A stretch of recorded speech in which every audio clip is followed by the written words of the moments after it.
और क्वेश्चन, कर्म और भाग्य। लोग कहते हैं हम कर्म करते हैं ना, हम ईश्वर को मानते हैं, हम अपना कर्म कर रहे हैं वही पूजा है, ईश्वर को मानने से कुछ नहीं होता। मतलब कर्म कर रहे हैं तो ईश्वर हमें वहाँ पे तार देगा, और वो ईश्वर का नाम ही नहीं लेते। और एक व्यक्ति वो है जो कर्म भी करता है और ईश्वर का नाम भी लेता है, चाहे भले ही वो कम सक्सेसफुल हो। जो सिर्फ कर्म कर रहा है वो ज़्यादा सक्सेसफुल हो रहा है।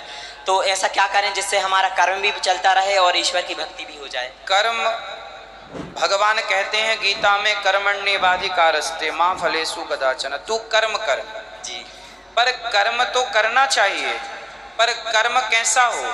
धर्म की कसौटी पर कसा हुआ हो। जी, कसाई गाय को मारता है तो कसाई गाय को काटने का क्या कर रहा है? वो भी कर्म है। तो जो लोग कहते हैं कि कर्म ही पूजा है, तो क्या कसाई गाय को काट रहा है तो क्या वो भी पूजा है? कसाई बकरे को काट रहा है तो वो भी तो अपना कर्म कर रहा है, तो क्या वो भी पूजा है? शराबी शराब पी रहा है, वो भी कर्म कर रहा है, तो क्या वो भी पूजा है? कर्म ही पूजा है, ये बात अधूरी है। कर्म तो पूजा है, पर वो कर्म पूजा है जो कर्म करने योग्य हैं। वो समाज में दो कर्म होते हैं, एक वो जो अच्छे कर्म, एक वो जो बुरे कर्म। अच्छे कर्म तो करो, बुरे कर्म ना करो। अच्छे बुरे में भेद कौन बताएगा? धर्म। इसलिए धर्म का ज्ञान होगा तो आप अच्छे कर्म करोगे। राम को धर्म का ज्ञान था तो उन्होंने शूर्पणखा को माँ, बहन और बेटी की नज़र से देखा। रावण को धर्म का ज्ञान नहीं था, इसलिए दूसरे की स्त्री का हरण कर लिया, इसलिए नाश हो गया। तो कर्म ही पूजा है। तो फिर रावण ने भी सीता माँ को चुराया, उसने कहा मैंने भी कर्म कर लिया, तो क्या उसके लिए वो पूजा हो जाएगी? जो कर्म योग्य है, करने योग्य, वो करो। जो करने योग्य नहीं, जो गलत कर्म है, वो पूजा कैसे हो सकती है? इसलिए जो लोग कहते हैं कि कर्म ही पूजा है, एक्चुअली उनको आधा ज्ञान है, अधूरा ज्ञान है।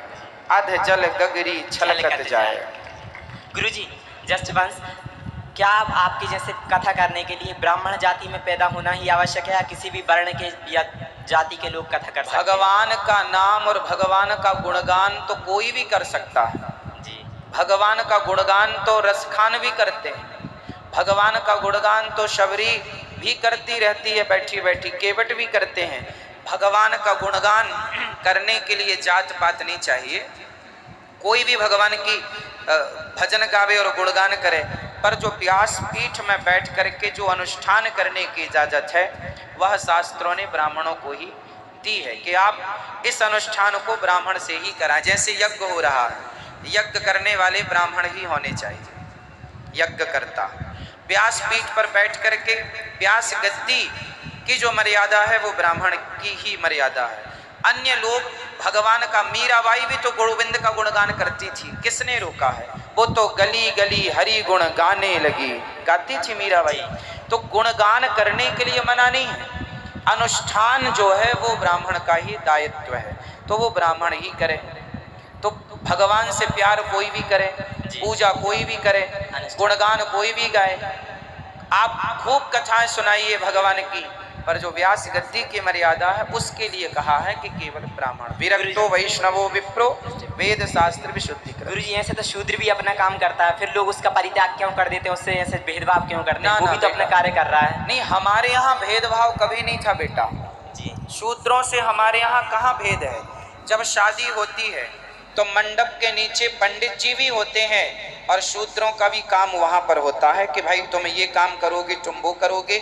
जब लड़के का विवाह या लड़की का विवाह होता है तो बताओ, विवाहों में सबका योग, कुम्हार का भी तो घड़ा होता है उस विवाह में, जी होता है, लोहार का भी काम होता है, मंडप गड़ाने वाला भी वहाँ पर होता है। वो मंडप में जो लकड़ी का काम होता है, वहाँ पे लकड़ी का काम करने वाला भी होता है। जी, तो ब्राह्मण का ही काम होता, दौना पत्तल के लिए भी काम होता है। तो ब्राह्मण ही बैठा है, ऐसा नहीं। एक लड़की का विवाह तब संपन्न होता है जब चारों वर्णों का हाथ लगता है, ब्राह्मण का, क्षत्रिय का, वैश्य का, शूद्र का, चारों के आशीर्वाद से बेटी विदा होती है। आप देख लेना, हमारे देश में कभी भेद नहीं था। ये भेद की राजनीति नेताओं ने कर करके समाज में जातवाद का जहर घोल दिया है। हमारे यहाँ व्यवस्थाओं के लिए जातियां थी, ब्राह्मण, क्षत्रिय, वैश्य, शूद्र, ये केवल व्यवस्था है, ना कि भेद है। हम कभी किसी जाति के लोग से भेद नहीं, मैया बैठ जाओ, हम किसी से भेद नहीं करते, कोई भेद नहीं करते। इसलिए क्योंकि बताओ, राम जी क्या शबरी के घर जाने से उन्हें कोई परहेज हुआ? जी नहीं। क्या राम ने शबरी से भेद किया? क्या राम ने निषाद राज से भेद किया? जब राम जातवाद पर नहीं उलझते, जब वो भेदभाव छोड़कर सबको गले लगाते हैं, तो हम क्यों जातवाद का जहर पालें? हम भी सबको गले से लगाएं। राह में आए जो दीन दुखी सबको गले से, इंसानों से नफरत करने वाला कभी श्रेष्ठ नहीं हो सकता। जी, इंसानों से नफरत करने वाला कभी श्रेष्ठ नहीं। हाँ, इसलिए हम तो कभी नफरत नहीं करते। हम तो देखो सबके लिए वृंदावन में भोजन चलता है, कोई भी आए, कोई जात नहीं पूछी जाती, सब एक साथ बैठ के खाते हैं। वृद्ध माएँ रहती हैं वृंदावन में, हम सभी के पांव दबाते हैं। वहाँ ब्राह्मण माता भी है, क्षत्रिय माता भी है, वैश्य माता भी है, शूद्र माता भी। हमने आज तक किसी माता से जात नहीं पूछी कि तुम्हारी जात क्या है। जी गुरु।